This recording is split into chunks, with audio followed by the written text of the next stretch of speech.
So I'm doing another video similar to the one I just uploaded. You can't see my face again. All you're going to hear is my voice. And honestly, that last video was probably one of the most therapeutic things I've ever done. And naturally, I want to do it again. A comment that I received on my last video was actually from my cousin, and she said that she wishes that I was able to recall all the good times that we had together and just like remember any of the good times that I had whenever I would go over to their house. And honestly, whenever she said that, I sat back and I was like, do I really remember anything? And I was vaguely able to recall just a few little details.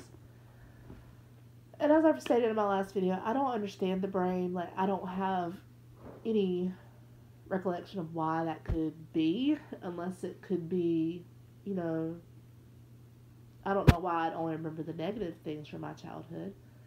But today I just want to sit here and just kind of reminisce and just really try to dig and think. Because honestly, for some reason, this is the best way that I'm able to do so. And while I'm doing that, I'm also going to be folding clothes that I have neglected to fold for 2 weeks. And we have another set out there in the dryer now that I need to fold. And I'm purposely leaving in the dryer because I do not want to fold them. So, how's your life going? I don't know when I ended up getting as lazy as I am.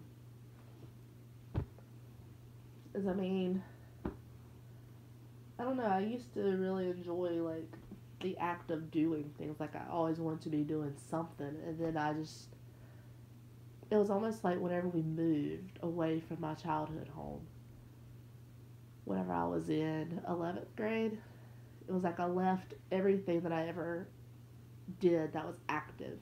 And from then on, it was just like completely sedentary. I was never doing anything. And honestly, I just never had the will to do anything. So, as much as I hate reflecting on my childhood home and just trying to remember some of the pieces of it, I think it's going to do me some good to be able to just come back and remember some of the things that I used to do that used to bring me so much joy, even though everything around me was completely chaotic. So one of the very first things that I can remember that were positive from the childhood, I don't know if I'm going to throw in positives and negatives, but I'm really trying to focus on the positive.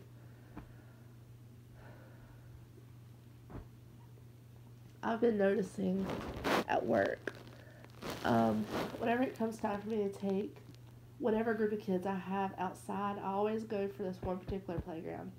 And I go to this one playground because there's sand for the kids and a slide and all that stuff, so they can do whatever they want to do.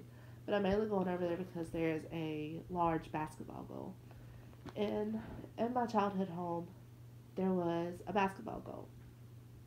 And oh my God, we used to sit there, my sisters and I, we would play basketball all the time. I remember I would be laying in bed and it was around the time when it started getting, I think it was summertime, when it starts getting dark really late at night, and it was like 8:30 and it was still daylight outside.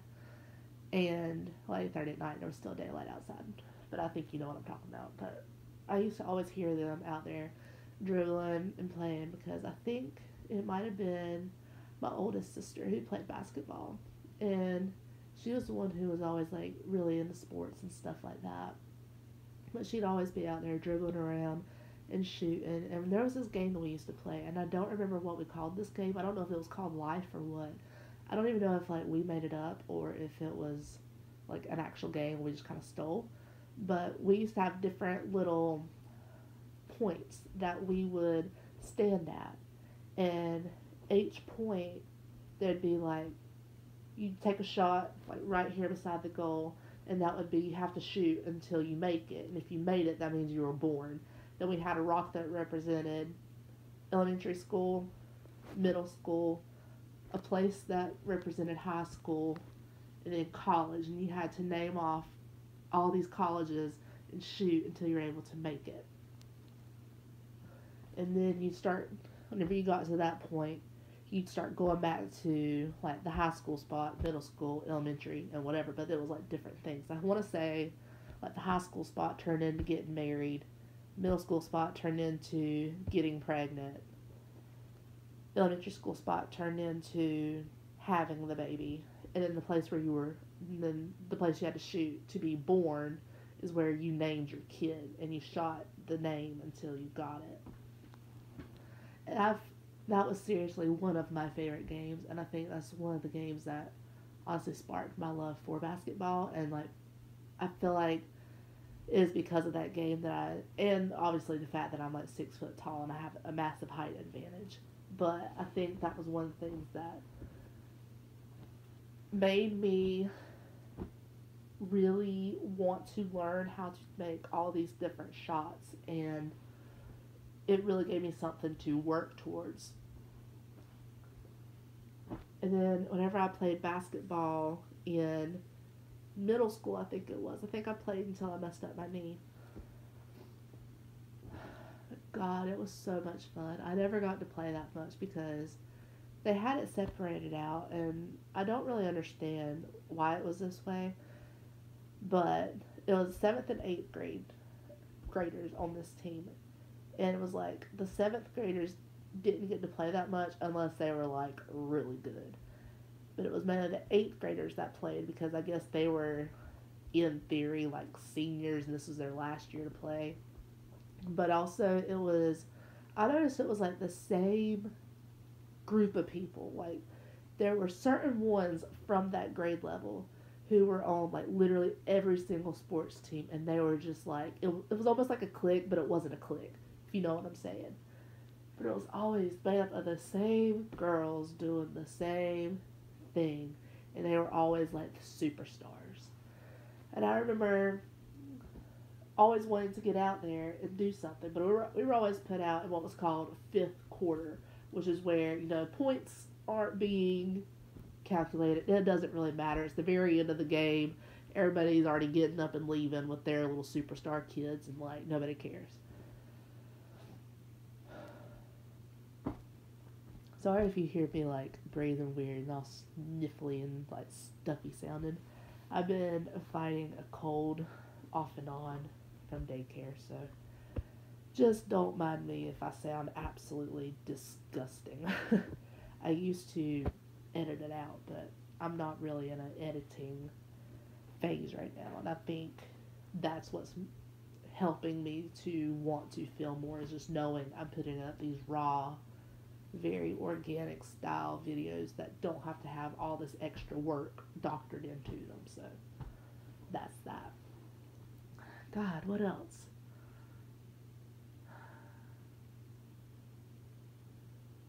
See, everything else I remember is like, this is kind of, back then it was like a bad memory, but it's kind of funny now that I like talk about it with my sisters and we joke about it. So, my sisters, they are 9 and 7 years older than I am. So, anytime they went to play, I was usually kind of like off by myself doing my own thing because I was so much younger. But there were times where they would let me play with them. But instead of actually getting to partake in the activity that they were doing, I was like let's say they were playing volleyball, I was the net. If they wanted to play basketball, but they didn't want to use the basketball hoop for whatever reason, I was the basketball hoop. And back then, I remember I hated it so much, but I was also so desperate to have someone that I could play with, because it gets lonely and very boring just sitting in your room all by yourself all the time just playing with Barbie dolls. It used to get to the point, this might be where I started getting really crazy. Um, as a child, I used to make up scenarios in my head, and like I was acting in the scenarios. It was almost like having imaginary friends around at all times, but instead of it just being like, oh, I'm gonna go live my life with this imaginary friend over here, it was like I would put myself in the scenario surround myself with like the imaginary friends that are like in the scenario. Like I remember we had it was like one of those little blow up kiddie pools that you put like on the deck or something like that. And I'd always be the only one out there because again, nobody wanted to be out there with a little kid or doing little kid things whenever they are so much older than I am. So I remember I would be out there and I'd be pretending. Scooby Doo was my big thing at the time whenever I was a kid. And I would always pretend that it was me, Daphne, and Velma. We were in the pool and we were like drowning and we were waiting on Fred, Shaggy. Is it just Fred and Shaggy or is there another one? It might have just been Fred and Shaggy. They were going to come and save us, rescue us. And I remember I used to always try to get in like fights with Daphne over Fred because I wanted to be with Fred. I didn't like Shaggy as much, but Fred was like the cutest thing in the world to me whenever I was little. See, whenever I'm saying this stuff out loud, I feel like absolutely insane. But these are like just, this is legit what I did all the time. And honestly, I feel even crazier to say that like I continue to do this even whenever I was growing up, but it's a little. I guess it's still kind of to the same thing. Like I still do, play music whenever I take a shower or anytime I'd play music, and I'd be like singing, or I'd be like mouthing the words because there was a time in my life I didn't want to sing out loud at all. I would always have in my head that I was like performing for whoever was around me, or I was like recording a song, or like something stupid like that. Like I all the time did all this like little stupid stuff like that. Like I remember even whenever I had to clean the shower and the bird cage. Um, I used to like stay in the shower for so long, and there was like a place where we had the little doors that slide when you're in the shower, and there was a place where it was like a thick metal rod on one of the doors, and that would be like my quote unquote recording studio or whatever. Like that's where like I would sing into. But back then I was mouthing the words. Man, I was like recording Hannah Montana songs. I was doing like Jonas Brothers and Miley Cyrus, and Camp Rock was big back then. Like I had an entire playlist of things that I would like mouth into things. I never did sing out loud whenever we cleaned house. I never did like cleaning house. It's like even now that like I'm an adult and like I'm in a house with my husband, I will not clean the house on a Saturday. I cannot get myself to do it because I hate Saturdays for that reason. I grew up hating Saturdays just because that was always the time that I knew my mom was going to be extremely stressed out because she had to get groceries, she had to strip beds, wash clothes, and clean house, and we were obviously expected to do all these things to help her. And it was never a good day because whenever mama's stressed out, she's like very like quick to like bite you and like fuss at you for something. And I never did like getting in trouble. I still don't like getting in trouble this day. I think this is why I tiptoe like so. I always try to tiptoe and like make sure that I'm like trying my best to follow all the rules, laws, whatever, because I am so scared of getting in trouble. And I think it was because of how often I would get fussed at um, for little things. What other memories do I have from my childhood? I remember whenever I played softball. This was in fourth, fourth grade, fifth grade, somewhere there, fourth or fifth grade. Might have been fifth grade. Um, I played softball, and that was my very first year. And I loved softball. I don't know what enticed me to sign up or to beg my mom to let me sign up, but that was a year where my dad was probably the most supportive he had ever been, ever. Um, he would get outside. He let me use, it was either his glove or his brother's glove. I'm not sure which one it was, but I had that glove. And my dad, he was like really big into baseball whenever he was a kid. And he like, to my knowledge, he loved getting out there with me and, you know, helping me do batting practice and helping me like catch pop flies, and he would even like pitch with me sometimes, but he didn't like pitching with me because he says you need to focus on what you're actually going to do, not on what you want to do. And at that time, I want to say I was always in the outfield. Every once in a while, I'd get put like shortstop, third base, something like that. But almost, no, I was never shortstop. That's a lie. I would always be third base or outfield.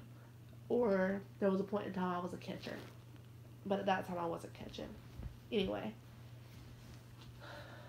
I remember whenever he would get out there with me and he would help me, like, we'd go out to the batting cages, like, every night after he got off work that I didn't have softball practice, obviously. And we would go and we would just bat. And it was so much fun. Oh my gosh, I loved it so much. It didn't last very long though. Like, I remember I was actually getting really good, and like I was moving up the batting order, which they always put their strongest batters at the front and then their weaker ones towards the bottom. And I like kept moving up. There was a point that I was number 3, and I thought it was the hottest thing in the world because I was a number 3 batter. And there was a point where my dad, he discovered like selling, I think it was like vacuum tubes or something on eBay, and he quickly dropped me like it was hot. um, like I said, I'm trying to focus on the positive, but that's kind of part of the story. It got to where I was having to try to play with myself and try to find creative ways that I could, you know, still do whatever it is I needed to do to practice while not at softball practice. And like, batting was nearly impossible. I remember it might have been for a birthday or a Christmas present. Someone ended up getting me one of those things that like you put balls into and like it shoots the balls at you so you can like hit it. Like it basically acts as a pitcher. And I would try to use that thing, but you could never load it with softballs. You always had to load it with a wiffle ball. And the wiffle ball, it never would come to that, or it like, there was always just something wrong with it, and I got to where I would just never use it. I got to where I would use a really big tree, and I would pitch a softball against a tree, and then however it would like roll or like hit the tree and like bounce, wherever it would go, that's the kind of balls I would try to catch. Like sometimes I would try, usually I feel like I would be doing like grounders, but you never know how it's going to hit up against a tree, so you have to be ready to like run almost like legit someone is batting at you. So it worked out well, but it wasn't nearly enough, and I quickly began to lose every ounce of skill that I had gained, and it really sucked. My next year that I signed up for softball, I was still in love with it. And the next year that I signed up for softball, I was completely on my own, and I didn't have anyone that could help me practice, that would be willing to help me practice. Trying to get my dad to help me at that point was like absolutely impossible. I don't know, there was just a lot of things that just started to change, and it started to change really, really quickly. And then my third year of ball, that was the year that I completely gave up. I never wanted to do it again just because I didn't have anyone there that could help and that would help. And it got to where every time I'd go out there, I was just like embarrassing myself.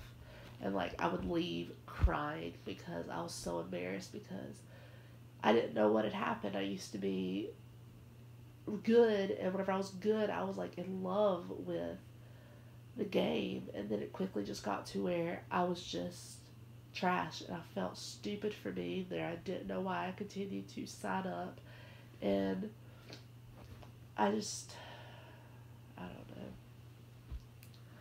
I feel like that's a big issue of mine is if I am not good at something, I let it beat me up. And especially if I used to be good at something and then I quickly just lost all sense of skill. I would beat myself up about it, and I'd get to where like I just wouldn't want to go and do anything. This is actually very similar to like what happened with me at CMC whenever I graduated respiratory school and I started working there. Respiratory was completely different whenever I was there. Like I felt like in clinic I was I was very strong in clinic. Like I felt comfortable being off by myself. I knew that if I needed to ask a question or needed to have like validation on something, I had someone that I could just reach out the door and say, "Hey, here's what's up. Here's what I think. Is this correct? What would you do different? Blah blah blah." Um, but for the most part, I didn't even need that crutch. And then whenever I finally got out and I was, on my own pretty much, even whenever I was on orientation, I still just felt like I couldn't I couldn't handle it, especially with like all these new rules coming in with like COVID and all that. It just started to really build up, and I started to just feel stupid for being there. I would constantly be crying and feel like I wasn't good enough, and it was like instead of staying on and practicing and just continuing to fight through it and you know proving to these people and to myself that I'm still this great therapist and that I might be thrown into a new situation, but I can get through it. I just completely gave it up, and it sucks. It really does suck. See, we talk again, and I learned something else about myself. See, this is the second video in a row now that I've done this, and I've found something about myself and realized, hey, this is what started the reason that you have become this, and you find yourself in this situation. So Logan, he ended up signing us up for like this thing with Jordan Peterson, which I talked about him in my last video whenever I did something similar to this. And it was something like the like understanding something. I don't know. It's something where you have to write a lot. And one of the things that I clicked on, it was like you have to divide your life into like 7 like time periods pretty much. And for each time period you have to write down significant memories that you have from those time periods. And whatever you're doing with that, it like goes and then it turns into like you look at it later on and you look at how these experiences have molded you to the person that you are today and the decisions that you make today and how you ended up where you were today. And I kind of feel like, yeah, I'm not writing it all down, but in theory, doing videos like this is essentially doing the same thing for me. And I'm realizing, like, hey, this situation from back in the day is reflective of what I am right now. Maybe back then is when this started, and here's where I am now, and it's affecting my life this way now, which is so much more serious than it was back then. And this is what I need to work on. Does that make sense at all? Maybe not. I have no idea. My nose is running. Ugh. It was like, it started out just being my allergies, and then it quickly turned into like a cold again. And I like back to coughing up all this stuff. I think I actually had bronchitis. I can taste and smell. I don't think I have the C word. I don't know, man. These weather changes. North Carolina is going through it. Anyway, what are some other childhood memories that I have? I'm trying to find something that's like positive. A positive memory. Oh, we had a trampoline, and the trampoline was literally something that I wish I could have took with me to the new house looking back now. Even though we literally had no room for it, there was no level ground anywhere. Again, I'd be out there by myself. That's something I wish I would have took. That and the basketball goal. I would have loved to have the basketball goal. Oh my gosh. But anyway, for the trampoline, whenever my sisters would be out there with me, we used to call out all these little things, like little tricks that we would have to do on the trampoline, or the other person would have to do on the trampoline. And there was one that we did, and it was where you jump up and like you land on your butt and you bounce back up. We used to call them sitsies, and those used to be so much fun. We also had a game we played where it was popcorn, and it was like you had one or however many other people on the trampoline sitting down, and you had someone in the middle who was jumping, and you were trying to make the other person like just like pop around and do like all this crazy stuff until either somebody fell or I don't know something. We had a lot of weird games like that. We used to also take the sprinkler and put it up under the trampoline, especially whenever it was like really really hot and the rubber was like burning you. We used to take that sprinkler and stick it up under there, so it was like we had a burst of like cold-ish water like hitting the trampoline, and it would be burning less burning on our feet obviously, but it would also just like give you an extra like little cooling sensation, like whenever you'd hop down and do a sitsy or something like that, you'd have water come and splash it up over you. It was so much fun. I miss that trampoline, dude.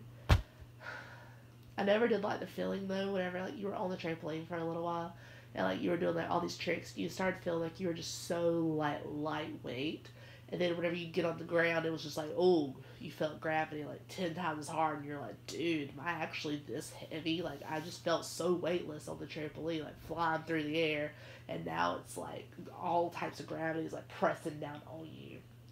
Did anybody else ever experience that? I don't know if that's like a scientific thing or if that's just like, I don't know, man. I have no idea.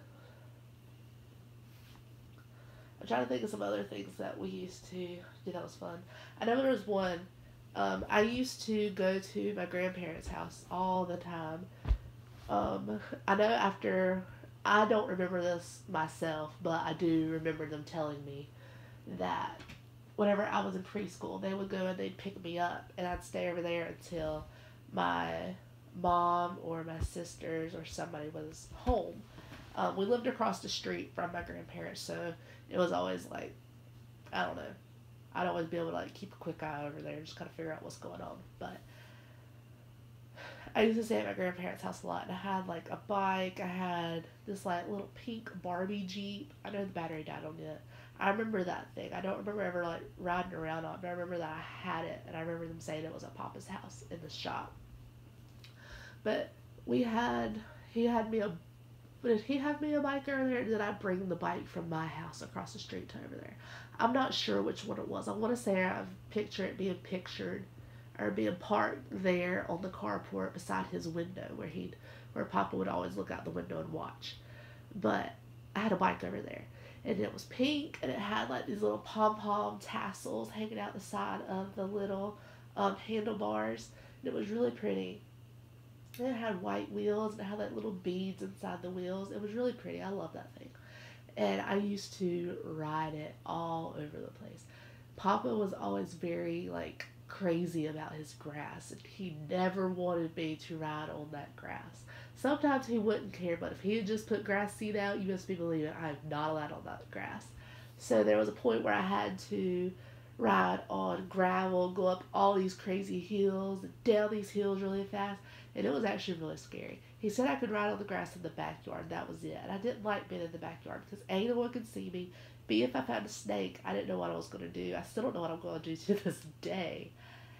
And I don't know. I was always just like I was a kid that was very concerned about safety.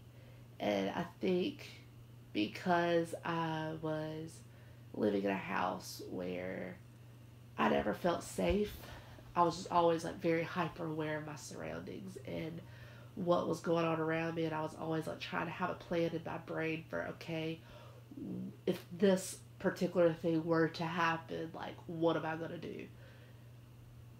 And I'm still that way to this day, but I really think it stemmed from that back then, and I really think that's a lot of what stirred the anxiety and the panic attacks and all of that stuff. And that's a chapter that I really want to, it's a chapter that I hope to close and write a happy ending to. But I'm definitely going to have to work, put in the work to get there. I kind of want to write a poem about this now. like comparing this phase of my life to being like a chapter in a book, the book being my life, and this is just like a phase, and the chapter is going to lead up to the next bit of my thing, of my story. So I need to like fill this chapter with whatever I want in order to be successful throughout the progression of the book. I need to write that down somewhere. I don't have my book with me. Usually I have my writing book beside me, but this is another reason I like recording videos like this, is because I can look back and I can A, just listen to whatever I said whenever I'm about to upload it, and B, I'm able to recall thoughts and ideas that I have randomly and I don't have my book available to me. I can't wait until I'm able to get my piano. I used to try to learn piano from my sister whenever I was little. My sister, she is incredibly talented, and I wish I had like the slightest bit of her talent, because she is able to, A, she can paint like and draw like freaking Picasso. I have so much of her artwork displayed around my house because it is just gorgeous. And the girl is also incredibly talented musically. Like, she can hear a song in her head and play it on the piano. Or she also played like clarinet and flute, and I think she did guitar for a little bit. Like, she is able just to pick up and think of something in her head and play it out on the piano and let you know exactly how you need to play it. Like, we were literally at her house the other day, and I told her that I was wanting to get into piano and stuff like that, but I didn't mention that I was doing poetry and like trying to find ways I could turn poetry into songwriting and stuff like that. But I don't think I've told anybody that. But yeah, we were at her house, and something came up, and she did something, and she said, and this is an arpeggio. And I was like, arpeggio? Oh my gosh, that's like the Aristocats. And then she looked at me kind of funny, and I like started singing the song. I was like, da da da da da da da da da da da da da. When you learn your scales and your arpeggios. That I sung that. She was like, oh my god, I love that song. And she literally was able just to hear that little bit and come up with the rest of the song, like right there on the spot. And I was just sitting there in awe, and I'm like, how in the world are you able just to hear it and be like, huh, here we go? But she doesn't have to have music, she doesn't have to read music, she can just hear it and like create it and make it happen. And I'm like, that is freaking amazing. Like, I wish I could just like hear something in my head and like put it out there. A part of me has almost thought about like if I were to come up with a set of lyrics and then she was able to come up with a melody, or if I had a melody in my head and I could just like kind of give her part of it, she could probably like play it out on the piano and we can just add to it from there. The two of us together, we could make a freaking killer team, and like we could easily produce music. I don't know who the heck would sing it. She's more comfortable with singing than I am, but we could easily come up with like all kinds of things. I've thought about that, but I was way too embarrassed to ever even say anything to her about it. But I don't know. My poetry right now, it isn't to a point where I feel like I would be comfortable doing that. But I feel like one day whenever I find something and I'm like truly passionate about it and I'm like able to just like let it flow out, which I feel like I'm getting to that point day by day. But I feel like if I'm ever able to get to that point, I'm definitely going to go to her and be like, hey, here's what I'm thinking. Here's the theme of the song. I think it should be like, a lot of my songs, a lot of my poetry is like having to do with like my tragedy or like I've even done stuff about like hallucinations that I've seen and like little things like that. And like I'm able to associate in my head, okay, if I have a song about coffee, it's gonna be in a major because coffee is happy. But if I'm like hallucinating about this little boy, I hear things going on like the minors or the poems that I've written about like my mom and my dad, like I can see them being in the minor. And like I want to associate to that level, but to the point of being where April is and being able to just hear something and just like play it out and make it the most beautiful thing you've ever heard and make it sound like she's rehearsed it so many times and this is literally the first time she's ever played it. That is something that I truly, truly wish I was blessed with because that is absolutely amazing. And I've told her that so many times.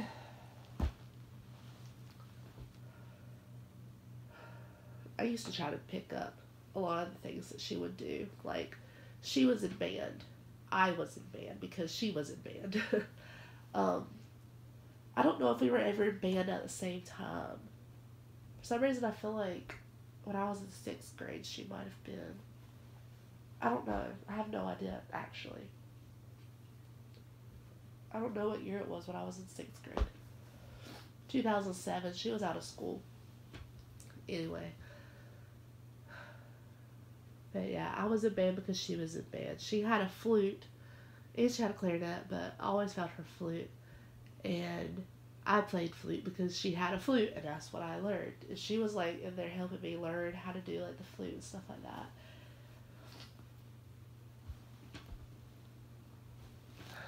I've always really wanted to be musically inclined, and I know that with enough practice that like with enough practice you can literally do anything if you have the heart for it and you have that dedication, the willpower to put in the amount of work that it takes to get there. You can easily get there, and I know that. And I'm not saying I'll never be able to play anything as good as April, but I am saying that you know I can get there, but I'm gonna have to work so much harder at it, and I'm totally okay with that because I feel like whenever I play the piano, even though I'm not good, and even though I'm still like learning how to go from note to note and get my fingers in the right spot without like stopping and freaking out for a second because I can't hit it. Like I'm just trying to get myself to learn how to like just go from here to here to here and make it be okay. And I definitely don't know all of the notes by heart. I know the basic like scales. Like I can find C, I can find anything around a C. I know how to do like an A minor, an F, a G, like any of like the basics. But whenever it comes to just like freaking like F sharps or like stuff with like a whole bunch of sharps and stuff like that. That's whenever I start getting like, I don't know what I'm doing there. I know a G7. That's the most advanced thing that I can tell you how to do. Anything with a 7, I can do that because it's just 1, 2, 3, 4. But you don't know what I'm talking about because you can't see it in my head. But I'm really excited to have like that type of stuff too. But I also feel like the way April described piano to me the other day, it's resonated with me literally ever since.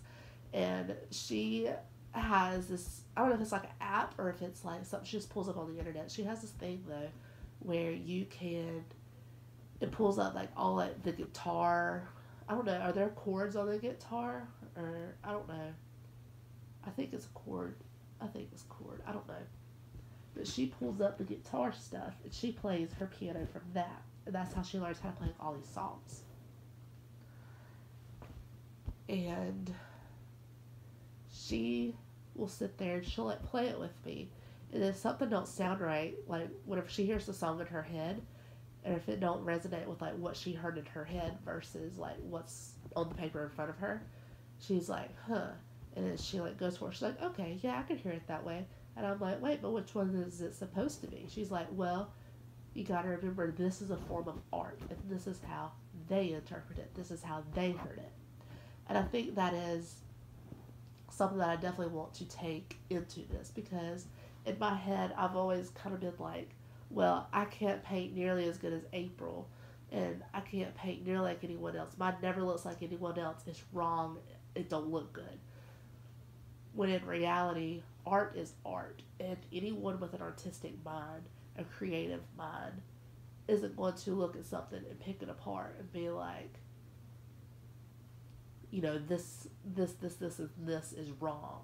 So this isn't good work. I think this is why there's like art appreciation and like music appreciation, like stuff like that. I had to take those in college. I don't know if anyone else had to, but like I think that is part of the push behind those classes. And I really feel like I wish that in school, like in grade school and stuff like that, instead of having art teachers and teachers in general like condemning children for, not, I don't want to say not following directions, but like whenever it comes to like art class, if they create something and instead of making like a cookie cutter image of whatever's on the board, they create something, they like put like a totally different spin on it. I wish that teachers wouldn't condemn them for that. Because yeah, sure, okay, they're not following directions, but this is the one time that like with creativity, the best things are created whenever you don't follow directions. And the best artwork is created whenever, there's like something that happens. Bob Ross calls it a happy accident. Something just happens and you're like, oh, okay, let's work with this. Like instead of beating yourself up about it, you just gotta like take it and like roll with it and like turn it into something wonderful. And I feel like that is something that I began to do with my makeup, and that is part of what made me so like into doing makeup and stuff. And that's why I started doing like the tutorials, whatever. Back before I deleted my YouTube channel from before, I started doing like all these tutorials and all these live videos. And there was people who were like coming at my Facebook lives especially, and they were like, well, it looks good, but you don't explain why you do the things that you do. And in my head, I was like, well, why would I have to explain the things that I do? I do it because I want to do it. Like, there's not a reason why I'll layer on all these colors. There's not a reason why I'm trying to, like, do X, Y, Z. I'm just doing it because this is just what I feel like I want to do. And it just happens to look good whenever I do it. So it's just, I feel like we're in a world where like, everything has to be cookie cutter. And if it don't fit the mold, then it's viewed as trash or it's not right or correct. But in reality, it's just like, let go, dude. Like, it's all good. Art's all good. Music is all good. Hey, you could create a note that's not even a real note, but you know what? You're going to know what it is, and it might sound cool beside another. Like, in a chord progression, it might sound cool. It might not be a real thing, but you know what? You can play it, and it'll be your own twist on something. It's a twist that someone probably has never done before.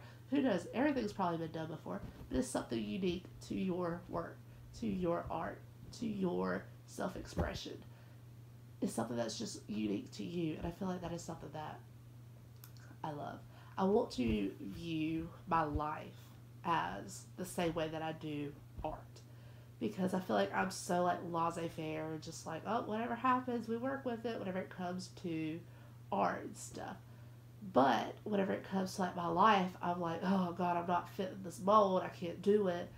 And I really just need to learn to just like, to let go, man. Just like, who cares? Your story don't have to be like everyone else's. It's just like, whatever, don't matter, do what makes you happy. If you're not happy at the end of the day, but you're pleasing everyone else, then you're doing it wrong. Like, you need to make yourself happy and do what you need to do. Who cares if you don't fit the mold? Who cares? Like, who freaking cares? Deep down, I know that I care. But do I need to care? No, of course I don't need to care. It's not that serious. Nothing in life is this serious. And I feel like the second that we stop trying to take everything so freaking seriously is the second that we're able just to become so much more happier and so much more carefree. And that's something I've really been trying to do. So I feel like ever since I've gotten with Logan, we've been together, it'll be 7 years in April. And I feel like over these past 7 years, he has really taught me that nothing in life is that serious. Like, there's nothing worth fighting over all the time. There's nothing worth just being so serious and, like, getting so worked up and bent out of shape about everything. Like, just learn to be like, oh, this is what we're doing now? Okay. And just go with it. That's something I'm definitely wanting to work on. I feel like this video has gotten very, very long, and I still have not gotten done folding my clothes. But you know what? I'm going to go ahead and call it right here because I need to blow my nose. But anyway, thank you guys for listening, and I will see you guys in another video.